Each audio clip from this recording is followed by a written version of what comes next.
students, welcome to our channel Sadhika Education Class 8. Students, Chapter 12 Exponents and Powers से related एक और test paper आज मैं लेकर आई हूँ।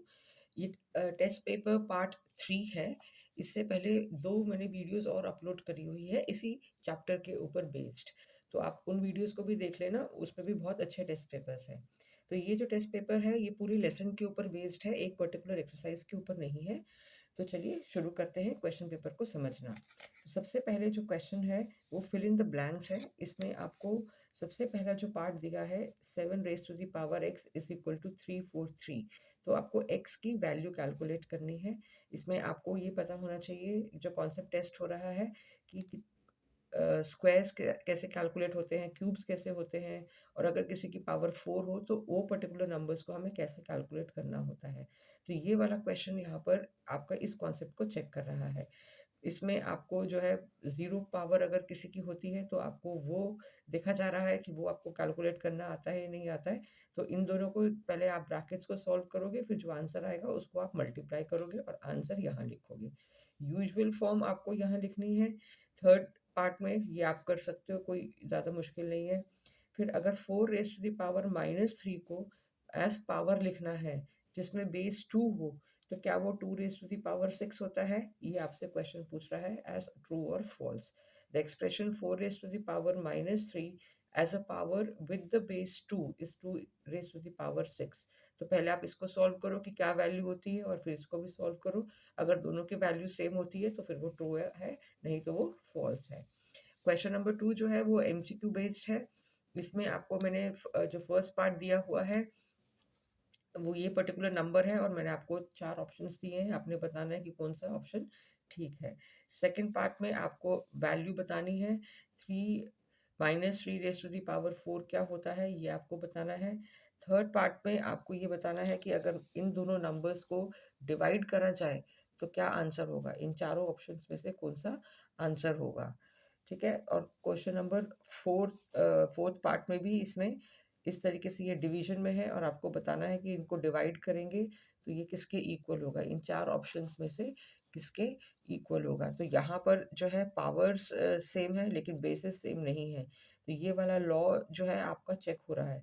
अगर लॉज ऑफ एक्सपोनेंट्स में आपको अभी भी कोई दिक्कत आती है तो मेरी लॉज ऑफ एक्सपोनेंट्स वाली वीडियो देख लेना।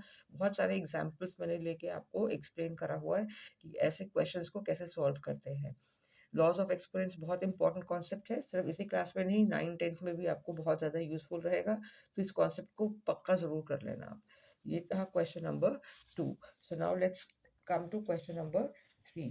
क्वेश्चन नंबर 3 में मैंने आपको जो दिया है कि आपको एक्सप्रेस करना है कि ये पर्टिकुलर नंबर जो है एक्सपोनेंशियल फॉर्म में है या नहीं है।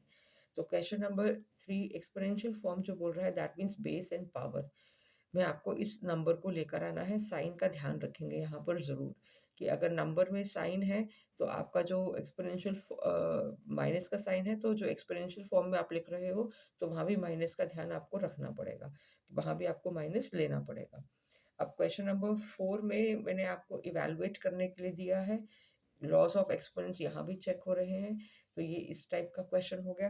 क्वेश्चन नंबर 5 में आपको बोला है कि what number should we multiply 20 -29 raise to the power 0 so that the product become +29। इसको किसके साथ मल्टीप्लाई करें कि आंसर ये आ जाए। तो आप इसकी पहले इक्वेशन बना लो कि -29 into x is equal to ये वाला नंबर, और फिर आपको x की वैल्यू कैलकुलेट करनी है तो इसको इधर लेके जाओगे तो दोनों को डिवाइड, जब दोनों को डिवाइड करोगे तो क्या आंसर आएगा, वही आपका आंसर x होगा, यानी कि वही नंबर से आपको मल्टीप्लाई करना है। फिर एक अगर इलेक्ट्रॉन का जो मास है वो अगर ये पूरा नंबर है किलोग्राम्स में, तो आपको इसी मास को ग्राम्स में बताना है। What is this mass in grams. तो क्वेश्चन को हमेशा ध्यान से पढ़ो, कई बार बिल्कुल देखने में सेम लगता है बट कुछ मीनिंग जरूर निकल कर आता है। तो किलोग्राम्स और ग्राम्स का जो रिलेशन है वो आपका इस क्वेश्चन में चेक हो रहा है। ये -31 की पावर है ऊपर। क्वेश्चन नंबर 7 सिंपली आपको यूजुअल फॉर्म में लिखना है। ये पर्टिकुलर क्वेश्चंस लिखे हुए हैं 7 पार्ट के, और इन सारे पेपर की मैं आपको आंसर की ज़रूर दूंगी, तो घबराना नहीं कि आंसर्स कैसे आपको मिलेंगे, कि आपने जो पेपर करा वो ठीक है या नहीं है। आंसर की साथ में मैं आपको दूंगी, डिस्कस भी करूंगी अभी आपके साथ। क्वेश्चन नंबर 8 में आपको ये सारे के सारे जो नंबर्स हैं इनको आपको स्टैंडर्ड फॉर्म में लिखना है। स्टैंडर्ड फॉर्म आपको पता होनी चाहिए कि किस तरीके से है। स्टैंडर्ड फॉर्म में भी आपको अगर अभी भी दिक्कत आती है तो सिर्फ 12.2 एक्सरसाइज के बेस के ऊपर भी मैंने जो है पूरा एक टेस्ट पेपर आपको बना के दिया हुआ है, तो उसको भी आप ज़रूर प्रैक्टिस कर लेना अगर आपको अभी भी दिक्कत आती है तो। उसके और मैं जितने भी टेस्ट पेपर्स हैं इस वीडियो की एंड स्क्रीन में मैं लगा दूंगी, तो आप उसको क्लिक करके सारे टेस्ट पेपर्स को ज़रूर प्रैक्टिस कर लेना। क्वेश्चन नंबर 9, इसमें आपको इवैल्यूएट करना है। इवैल्यूएट में आपको वैल्यू निकालनी है। ये कुछ भी नहीं है, ये गलत है, यहाँ से ये पार्ट शुरू हो रहा है। तो ये वाले क्वेश्चंस भी बहुत इंपॉर्टेंट होते हैं। और जो इस तरीके के जो क्वेश्चंस हैं, जैसे ये इलेक्ट्रॉन का मास ये है तो इसकी वैल्यू बताइए, इस तरीके के क्वेश्चंस भी बहुत इंपॉर्टेंट होते हैं। कुछ ना कुछ फैक्ट के तरीके आपको क्वेश्चन दे दिया जाता है और सिंपली आपको बस उस नंबर को, या तो कोई रिलेशन चेक हो रहा है किलोग्राम और ग्राम में, या किलोमीटर और मीटर में, टन्स में, सेकंड्स निकालने में, वो सब आपके कॉन्सेप्ट्स क्लियर होने चाहिए और किस तरीके से वैल्यू निकालते हैं स्टैंडर्ड फॉर्म में या यूजुअल फॉर्म में। इन तरीके के क्वेश्चंस में ये चीज़ चेक होती है जनरली पेपर में। क्वेश्चन नंबर 10, क्वेश्चन नंबर 10 भी इसी तरीके से ही है कि आपको जो है डिस्टेंस दिया हुआ है मीटर्स में, जो प्लैनेट यूरेनस का है सन से, तो आपको इसको स्टैंडर्ड फॉर्म में कैलकुलेट करना है। इसी तरीके से जो नेक्स्ट नंबर है, इसमें आपको बोला कि इस नंबर के साथ -8 raised to the power -3 से हम किसको मल्टीप्लाई करें जिससे कि प्रोडक्ट जो है ये पर्टिकुलर नंबर आ जाए। तो वही आप इसको पहले x के साथ मल्टीप्लाई करो is equal to this particular number, इसको फिर आप इक्वेशन के नीचे इधर यहाँ लेके जाओगे तो वो डिवाइड में हो जाएगा। तो दोनों को खोल के जैसे आप डिवाइड कर सकते हो आप वैसे करोगे, लेकिन इससे पहले माइनस है तो ये माइनस का भी आपने ध्यान करके ही खोलना है। ठीक है। अब क्वेश्चन नंबर 12 में आपको एक्सपोनेंट्स की प्रॉपर्टीज को यूज करते हुए वेरीफाई करना है कि ये दोनों साइड्स इक्वल हैं। जब दोनों साइड्स इक्वल वाला क्वेश्चन होता है तो हमेशा लेफ्ट हैंड साइड को लेके सॉल्व करो, तो राइट हैंड साइड आपकी निकल कर आएगी। तो राइट हैंड साइड अगर ऐसे ही निकल कर आ जाती है लेफ्ट हैंड साइड को सॉल्व करके, दैट मीन्स वो स्टेटमेंट ट्रू है, नहीं तो वो फॉल्स है। तो इन दोनों क्वेश्चंस को आपने इस तरीके से ट्राई करना है। क्वेश्चन नंबर 13 में भी आपको मैंने सिंप्लीफाई करने के लिए दिया हुआ है कि आपने ये इन नंबर्स को सिंप्लीफाई करना है। काफ़ी लंबे लंबे नंबर्स हैं तो देख के डरना नहीं है, लॉस ऑफ एक्सपोनेंस का कॉन्सेप्ट क्लियर होगा तो आप क्वेश्चंस ये कर पाओगे।